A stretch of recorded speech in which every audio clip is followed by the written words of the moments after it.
friends. Today I'm just doing a very quick tutorial for you on how to join the two ends of your Latvian or Vikkel or lateral or whatever you want to call it braid when you are working in the round. Now, as usual, the caveat that this is not the only way to do it. This is the way I have found easiest and most effective. There are plenty of other ways. I have watched all the tutorials, but this is the one that works best for me, so that's the one I'm going to show you today. So my first tip for this is when you start your braid, go ahead and put a stitch marker through the first braid stitch. In case your yarn is dark or fuzzy, it might be hard to see when you come back to it later.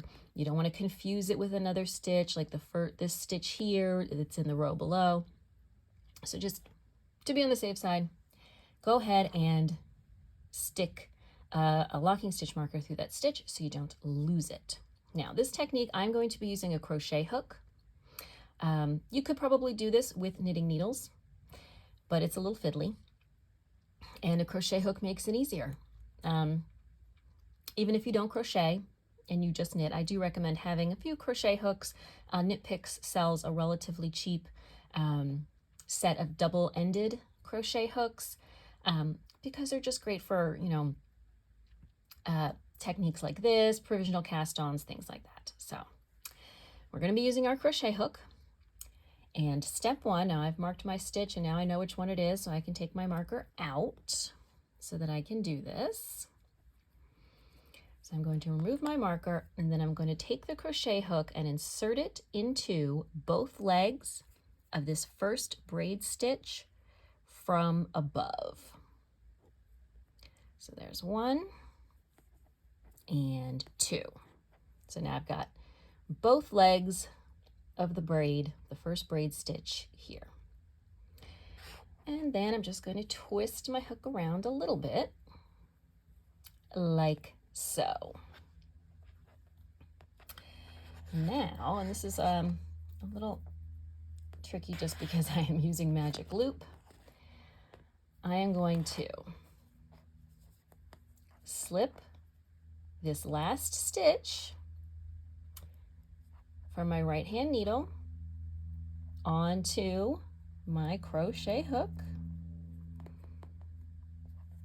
Come on, you can do it.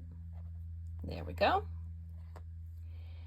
And as you may have guessed, I'm just going to pull this stitch through that first braid stitch. So again, you could do this with knitting needles, but it's just easier to do it this way. So I'm going to pull it through both legs. That's one and two. And then here it is. I've pulled it through. And then I'm just going to slip it back to the needle where it was. Okay, so here's what that looks like. And then I'm just going to knit a little bit so you can see how it looks. And there it is, nice and neat. Jogless braid going all the way around whatever it is you might be working on. If, it doesn't look quite even, you can actually go back in and use, if you've pulled the yarn too tight or whatever, you can just use the tip of your needle to even it out so that it looks nice and neat and seamless. There we go. There we go.